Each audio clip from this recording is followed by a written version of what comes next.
중에 마지막 배웠던 철학자가 하이데거였었어요. 그래서 하이데거에 대한 한계부터 우리가 짚고 넘어가려고 합니다. 어떻게 보면 철학사라는 흐름이 연결되어 있는 부분이 있지만 서양 철학 같은 경우에는 비판적인 시간에서 짚고 넘어서려고 하려는 애씀이 있었어.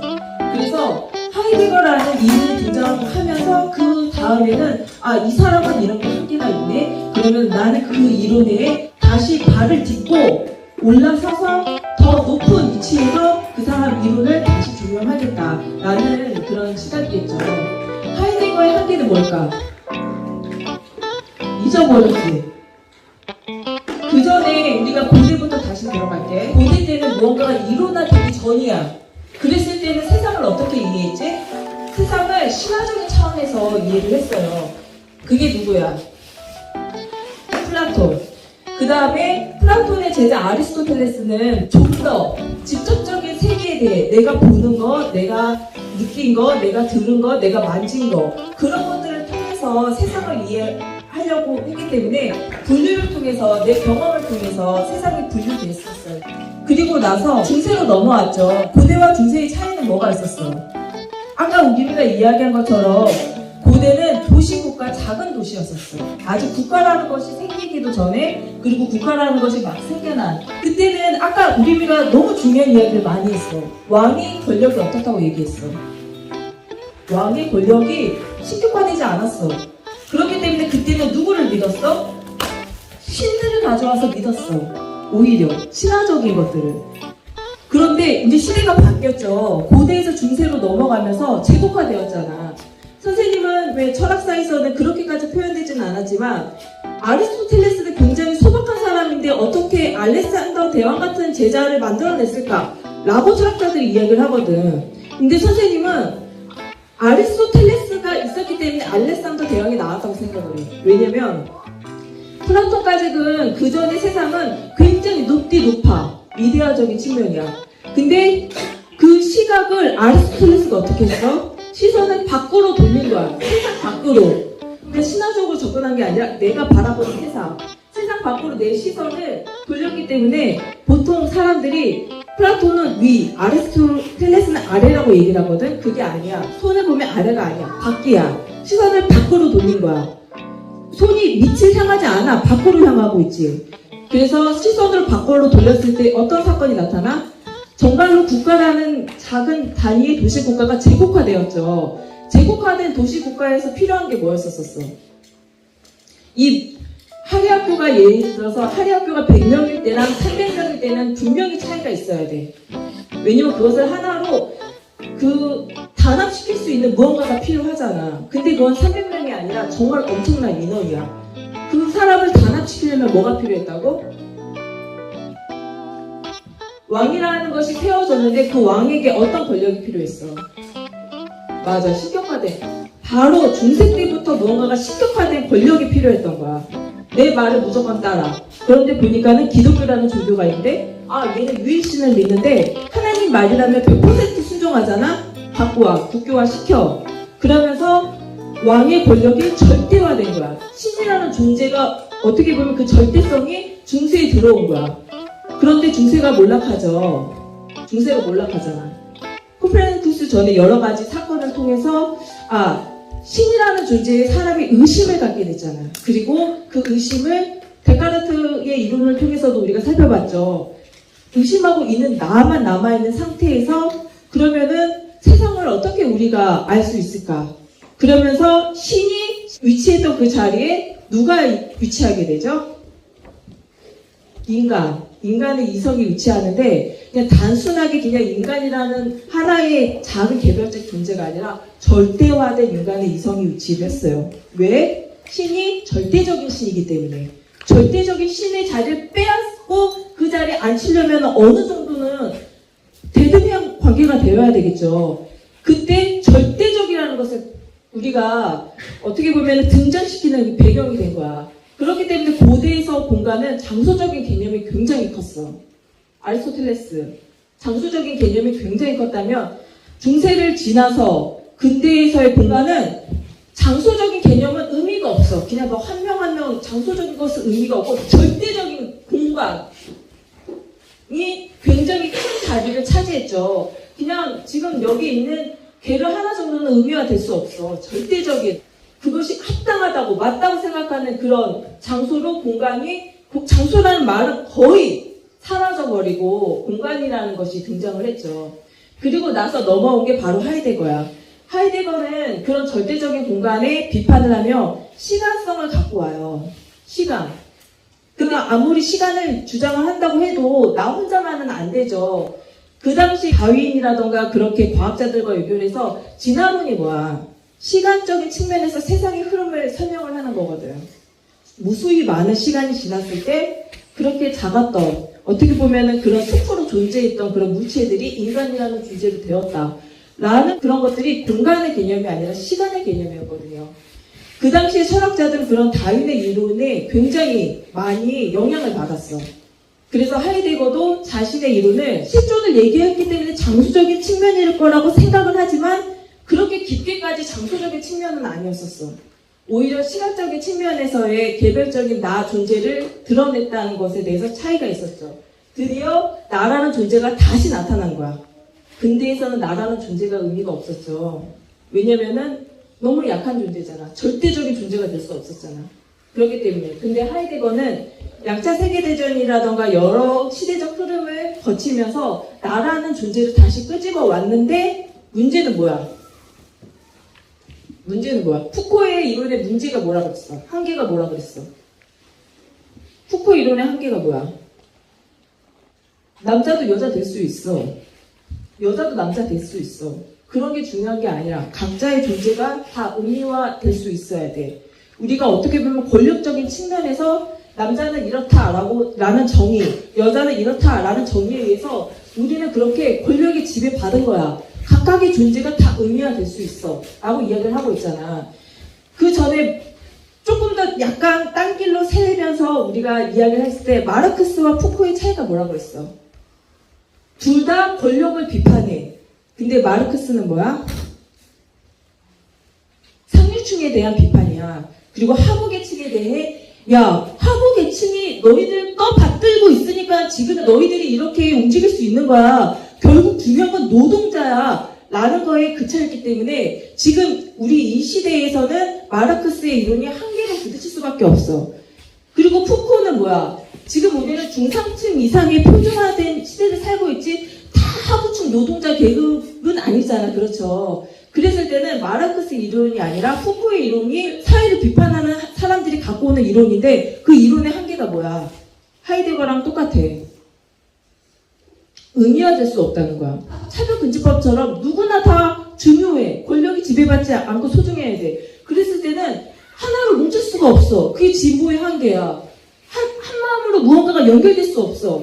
하이데거도 마찬가지야. 모조리 미끄러져 버려.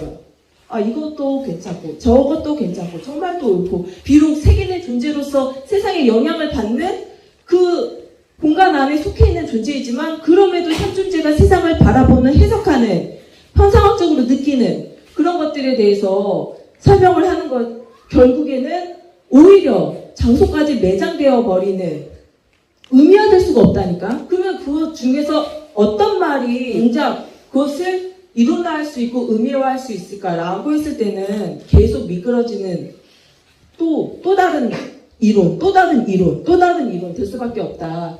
그래서 이제는 고개를 똑바로 쳐들고 수선에 이제 바뀌었어. 거대 담론으로부터 시작하지는 않아. 시대가 흘렀기 때문에 우리가 다시 하이데거를 비판한다고 해서 다시 옛날로 돌아가는 거 아니죠. 이미 딛고 넘어섰고 그 전에 이론들은 다 비판이 됐어. 순서가 바뀌어. 우리가 현 존재로부터 끝나는 게 아니야. 현 존재로부터 다시 고개를 쳐들고 있잖아. 세상을 바라봐야 돼. 그냥 세상에 보리수의 문제가 사적인 존재로 끝나버리기 때문에 문제라고 얘기했잖아.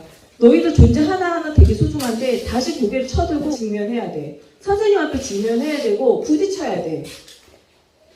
그러면서 너희들이 어떻게 보면 그런 의미화의 과정을 거쳐야 된다는 거죠. 재발견, 재현이랑 똑같아. 그렇다고 해서 그대로 똑같이 새로운 건물을 짓는다는 게 아니야. 그쵸? 그러한 상징성을 갖고 또 다른 의미를 재구조화하는 거죠. 다시 우리가 찾아간다는 거지. 그래서 지금 하나, 둘, 셋, 넷, 5명이죠. 5명의 우리가 그 사상가들을 살펴볼 건데, 요번에는 깊게는 아니고 짤막짤막하게 우리가 살펴볼 예정이에요. 바슈라르는 시적인 상상력을 통해서 의미를 발견할 건데, 되게 재밌는 게 뭔지 알아? 과학이든 뭐든 철학도 마찬가지로 무언가가 새로운 이론을 발견했을 때 그 이론을 통해서 창의적인 이론이 됐다기보다도 굉장히 문학적이고 시적인 차원에서 아이디어를 얻어서 그것을 이론화하는 경우가 굉장히 많아. 오히려 그런 쪽이 훨씬 더 은유라, 창의적인 무언가를 끄집어낼 수 있거든. 그런데 우리는 이론에 파묻혀버리면 있잖아. 내가 시적 상상력을 충분히 발휘하지 못해. 여기도 장소를 재발견할 때 뭘로 시작하냐면은 그런 시적 상상력의 아이디어를 얻는 거야. 과학도 우주에 대한 원리도 마찬가지야. 우주에 대한 원리도 어떤 소설가의 소설을 통해서 아이디어를 얻어서 그것을 검증하는 과정으로 다른 이론이 발견된 케이스가 너무 많다라는 거야. 그렇게 시적 상상력이 제일 먼저 등장했다라는 거. 그리고 푸코는 뭐가 의미가 있을까? 지금까지 권력을 깨부쉈잖아. 그치? 아니라고 얘기를 했잖아. 우리도 권력도 꽤 박살냈다는 거. 시적인 상상력. 무언가가 새로움에 대한 상상을 했고, 그러면 이제까지의 것들을 다 박살내는 과정. 그리고 들레즈와 가타리는 뭐야? 권력이 박살나고 어떤 사태가 발생됐어?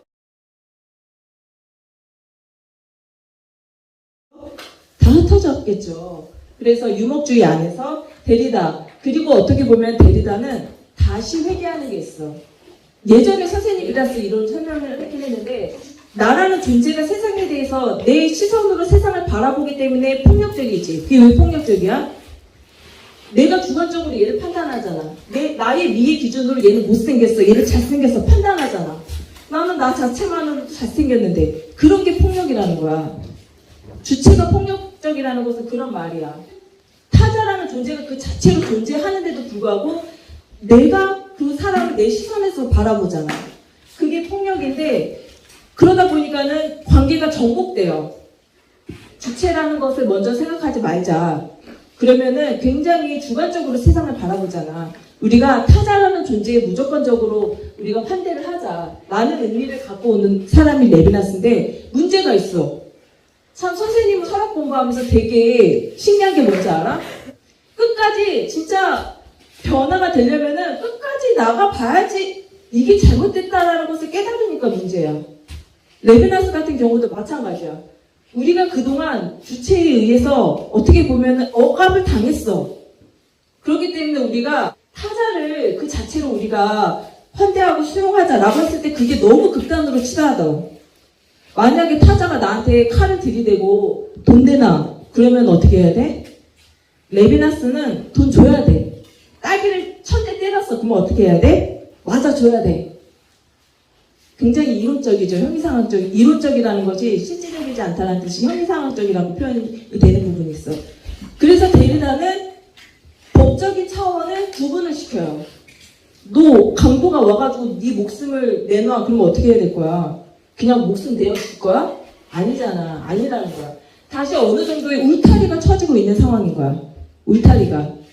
그래서 지금은 사실은 여기는 울타리 쳐놓은 것까지 끝나요.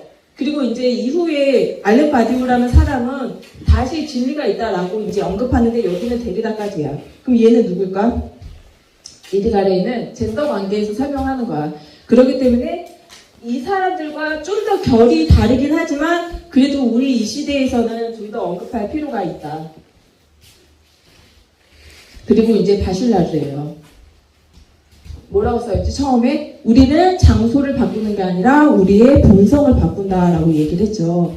지금 우리가 개를 것이 그냥 저 밑에 있다가 여기로 옮겨왔네? 라는 차원이 아니야. 이제 여기는 새로운 본질, 새로운 본성으로 재탄생할 거야. 그런 게 기대되지 않아? 응? 너희들이 하나하나 만들어갈 거라니까. 여기는 똑같은 재현의 공간이 아니야. 오히려 이제는 백두산, 보리수, 그 다음에 선장 너희들이 새롭게 상징화되는 곳으로 거듭나 있을 거야. 굉장히 의미가 있죠. 본질이라고 했을 때 어떤 생각이 들어? 여전히 보편적인 차원이 있어. 예를 들어서 아빠라는 것은 그 아이가 태어났을 때 남자는 아빠다. 그 예를 들어서 이건 너무 간단한 얘기긴 한데 무언가가 정의, 무언가가 이게 맞다라고 얘기할 수 있는 명제 그런 것들이 있다라고 본 거야. 아직까지 하이데거는. 그래서 현존재를 통해서 세상에서 말하는 거. 현존재가 이게 이 신발을 보고 있잖아. 아 저거는 깨끗하니까 여자 신발이야. 라고 얘기를 하면은 있잖아. 그게 진리가 돼버리는 상황이 아직 남아있었어. 그게 진리인 거야. 근데 바슐라르는 그런 본질적인 차원을 지금 후기 현대의 철학자들의 특징이 뭐냐면은 철학이 없다.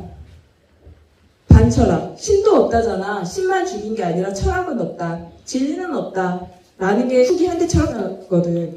그렇기 때문에 하이데거까지는 아직까지 철학은 있어. 본질은 있어. 라는 거였다면 이 사람들은 그냥 인간의 마음 있잖아. 너의 심성, 너가 지금 느끼는 그런 마음. 그런 것들이 어떻게 위치지어 있는가. 지금 종윤이의 마음이 어떻게 위치지어져 있는가. 어떤 마음의 상태인가. 라는 것에 대해서 중요하게 생각을 한 거죠. 그리고 이제 그런 이미지는 권력적인 측면이나 배워서가 아니라 내 마음속에 툭 튀어나와 툭툭 던져지는 그런 마음 있잖아. 괜찮아 소윤아. 솔직하게 툭 던져지는 마음. 그걸 움켜쥐려고 하고 숨기고 아 이런 마음 가지면 난 창피한 거야. 아 이런 마음 가지면 난 부끄러운 거야. 그런 게 아니야. 그러면은 시적인 상상력을 표현할 수가 없어. 백남준이라는 그런 분들은 우리나라에서는 그래도 굉장히 유명한 예술가거든. 그분이 예술하는 거 보면은 이분 정신병자 아닌가? 라는 생각이 들 정도야. 그 정도야. 그런 것처럼 그냥 너희들 자체로 그냥 드러나는 그렇게 터져 나오는 그런 것들에 대해서 의미를 부여를 한다는 거죠. 요번에 글쓰기는 이런 글쓰기였으면 좋겠어. 요번에 글쓰기는 진짜 너 각자에서 터져 나오는 그런 의미를 지금 첫 번째 미션이야. 어떤 주제 없어요. 그냥 내 마음속에 터져 나오는 그것들을 글로 썼으면 좋겠습니다. 그리고 비슷한 맥락에서 얘기를 하는 거야. 장소에서도 존재라고 했을 때는 어떠한 정의 내릴 이 존재는 예를 들어서 못을 받는 거야 라는 존재 의미가 있겠죠. 그런 것이 중요한 것이 아니라 진짜 그 내밀한 심성으로 들어가는 부분이 있다. 그리고 그런 부분에서 오히려 용 같은 심리적인 측면이 있어. 참 자아를 끄집어냈으면 하는. 밖에서 나를 발견하는 것이 아니라 내 내면의 깊은 너를 조금 더 끄집어내서 발견할 수 있는 그 깊은 나를 찾는 그런 측면에서 이야기를 하고 있어요. 왜 이런 이야기를 할까? 다시 후기 현대 철학에 대한 거대한 흐름으로 다시 들어갈게요. 전체에서 부분에서 전체로 넘어갔죠. 그게 뭐냐면은 절대성이야. 근데 후기 현대 철학은 다시 전체에서 부분으로 회귀하는 과정이거든요. 다시 전체에서 부분. 그랬을 때 여기서 부분으로 이야기하는 이유가 뭐냐면 복잡성 이론이라든가 여러 이론과 또 연결되는 부분이 있어. 작은 거 하나를 보면은 큰 거를 알 수 있다라고 생각을 했기 때문이야. 코딱지만한 우리 누구야? 도현이의 코딱지를 검색을 하면 조사를 하면 예를 들어서 도현이를 알 수 있다. 그러니까 DNA 하나, 단자 하나, 조그만 거 그거를 우리가 발견할 수 있으면 도현이 전체를 설명할 수 있다 라고 생각을 한 거죠. 그렇기 때문에 그 한 사람 한 사람이 자로 이 세상을 설명할 수 있다라고 보았어. 그래서 거주함에서도 어떻게 보면 나의 상태에 대해서 우리는 늘 경계를 짓죠. 내가 할 수 있는 거, 할 수 있는 힘. 근데 어느 정도의 경계를 짓되 한계는 짓지 않는다. 그 말이 너희들이 어떤 말인지 마음속에 한번 고민을 해보면서 와 닿았으면 좋겠어. 경계를 짓되 한계를 짓지 않는 거. 우리가 나라는 몸이 있잖아. 나라는 신체가 있죠. 우리가 그 메르르 뽕떼에서도 얘기했었죠. 나라는 신체라는 부분이 있기 때문에 그 나라는 존재가 있기 때문에 어느 정도 나의 삶 속에 경계가 지어지는 부분 그리고 경계를 통해서 내가 세상을 바라볼 수밖에 없는 부분이 있지만 그럼에도 나 자신을 넘어서서 내 자신이 비록 부분적으로 존재하지만 나는 우주야. 나는 우주라니까. 나는 제1기 인간 하나가 아니야. 인성아, 너가 우주야.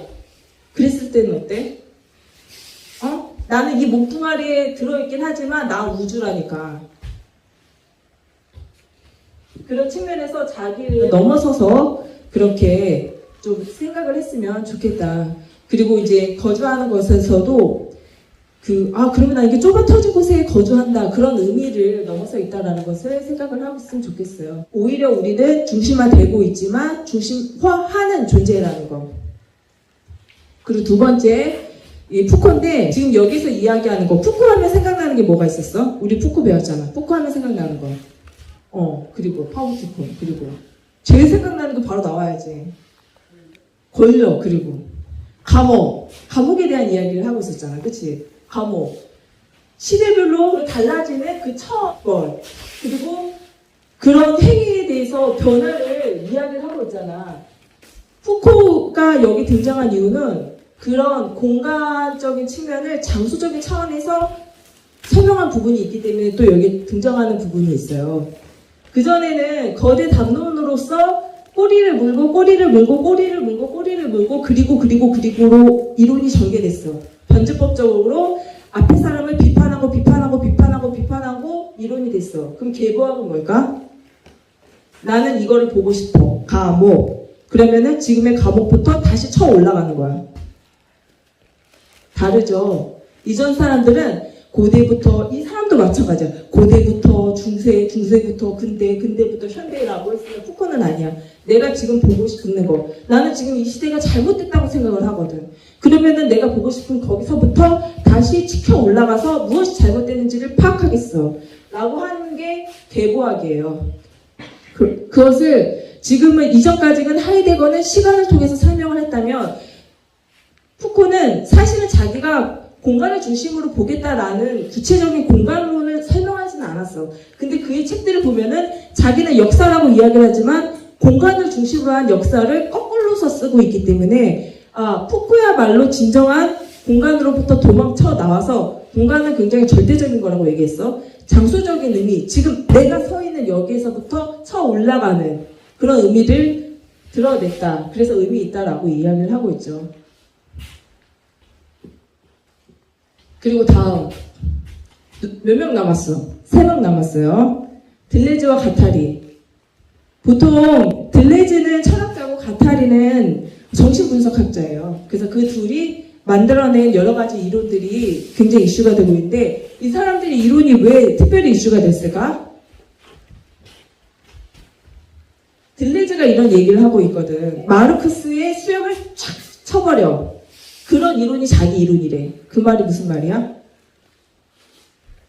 들레즈의 이론은 있잖아. 푸코는 있잖아. 내가 지금 보고 싶은 것부터 시작해서 쳐 올라가니까 주관적인 것이 영향을 끼칠 수밖에 없겠죠. 이 사람의 이론? 와, 이거 멋진 이론인데 갔다가 내 마음대로 써.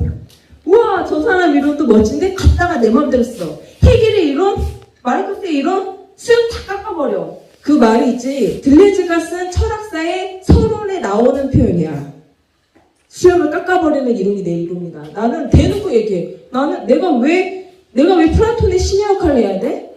내가 왜 칸트의 시골금이 돼야 돼? 나는 내가 하고 싶은 말 할 거야. 다 갖다 써먹어. 그 상징성은 갖되 내 걸로 다시 건축을 해버리는 거야. 다시 세워버리는 거야. 그렇기 때문에 절대 들레즈의 책으로 철학사를 공부하면 안 돼. 근데 보면은 들레즈의 책으로 철학사를 공부를 하더라고. 그거는 되게 위험해요. 왜냐면은 들레즈가 제일 조명한 철학사거든. 푸코도 마찬가지잖아. 그렇죠? 절대적인 것이 아니라 좀 더 부분적인 측면으로 나왔기 때문에. 그리고 여기서 이야기한 것처럼 그 전의 이론을 다시 재조명한다는 표현이 비판을 통해서 조명을 할 수밖에 없는 부분이 있겠죠. 그래서 굉장히 공격과 침입적인 측면에서 지금의 이론을 재조직을 하는데 그러면서 얘기하는 게 여기 나와 있죠. 형식 파괴. 다 폐쇄시켜버려. 사람이 딱 있어. 예쁜 사람 누구일까? 우리 종윤이가 딱 있어. 종윤이의 어떤 모습이 보여? 잘생긴 얼굴. 멋진 몸매가 보여?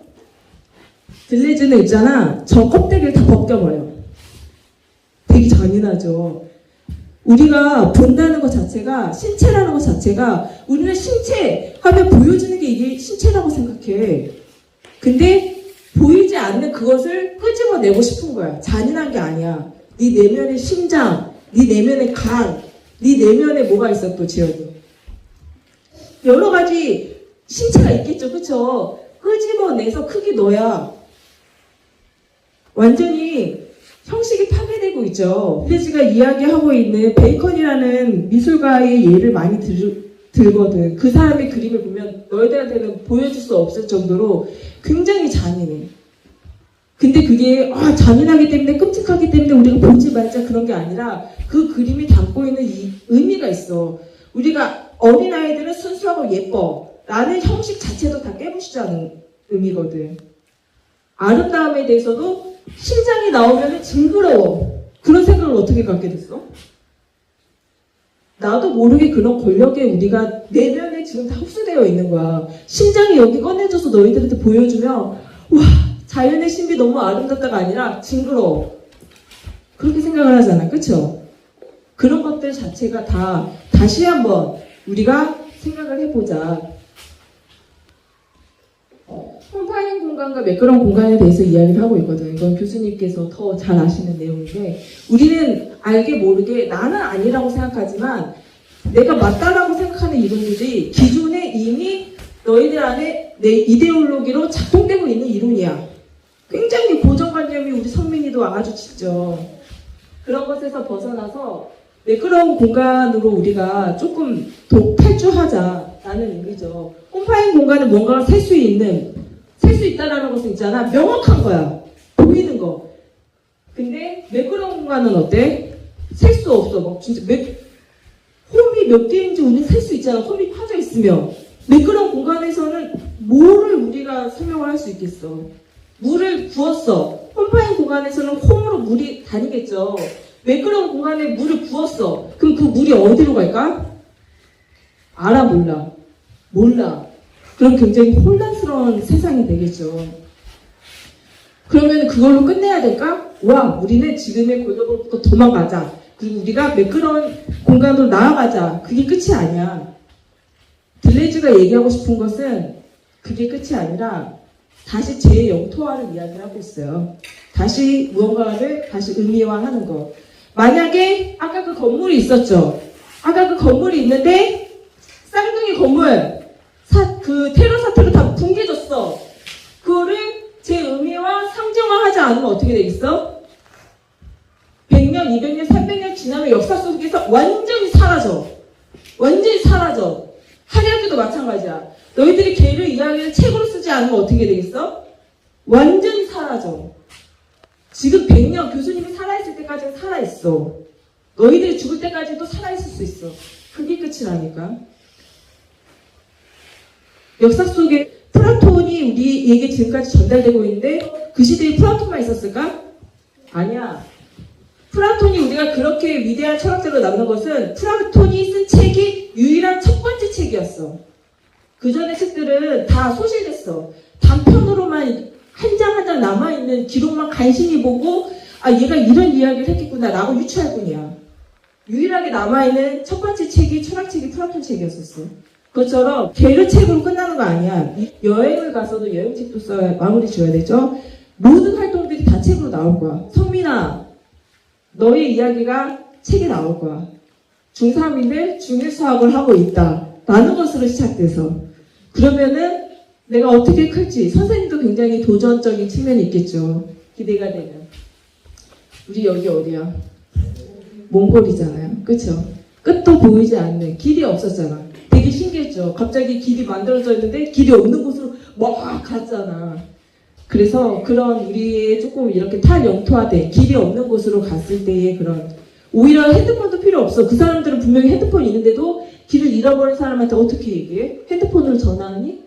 아니야. 다른 차원이야. 다른 세계라고. 오히려 더 기계에 의존하지 않고 감각적으로 그 사태를 직면하고 받아들이지. 우리랑 달랐잖아. 우리는 바로 핸드폰 너 어디야? 너 어디야? 그러지 않았지. 그리고 데리다. 지금 앞에서 이야기했을 때 바슐라라는 상상이라는 차원을 의미화했어. 끄집어냈어. 굉장히 소중한 것으로.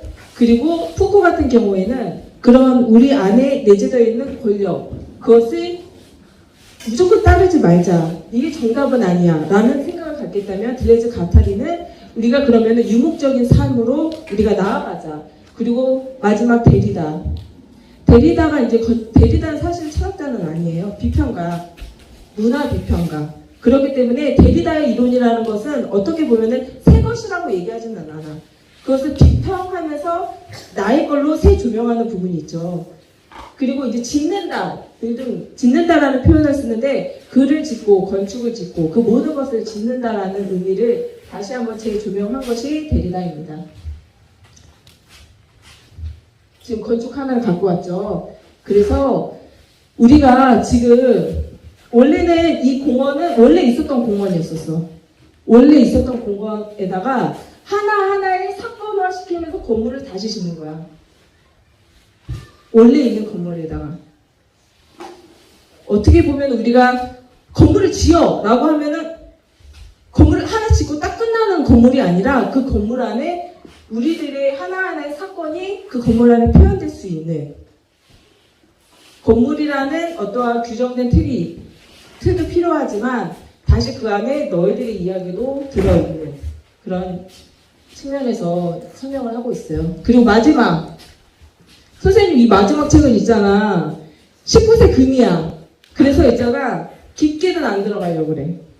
왜냐면 우리가 무언가가 여성성, 남성성을 이야기를 할 때는 성적인 차원에서 접근되는 부분이 있잖아.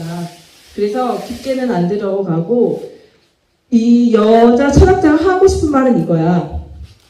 여성의 몸은 어떻게 보면 아기를 낳는 것처럼 열려있는 공간, 그리고 무언가가 잉태하는 공간이죠. 남자의 공간은 그렇게 보지 않았어. 그전에는 백인, 어른, 남자 우월중심주의였잖아. 그랬을 때 오히려 여자의 몸이 그 열려있음이 세상을 그 자체로 소통하는 존재다. 여자라는 존재가 반대로 의미화시키고자 하는, 어떻게 보면 남자보다도 더 우월할 수 있다. 남자 막혀있다니까. 여자는 다 남자가 애기나 못 나. 못 난다니까. 세상의 우주를 담고 있는 그런 측면에서 어떻게 보면 그전에는 남성적인 개념이 글도 남성적인 글이야. 여자들이 쓰는 글은 좀 다르거든. 지금 우리가 읽는 교과서, 철학책 다 남자의 글이야. 그랬을 때 여자들이 다시 일어서자. 여성의 글쓰기. 여성들이 열려있는 존재로서 훨씬 더 의미를 발견할 수 있다라고 이야기하는 사람이 이 사람입니다. 그래서 지금 중요한 것은 게르의 얼굴을 부여하기. 어떤 제목으로 얼굴을 부여할지 선생님이 기대하고 있으세요. 다음 주 수요일까지 각자의 얼굴을 글로써 표현해 주셨으면 좋겠습니다. 이상 마치도록 하겠습니다.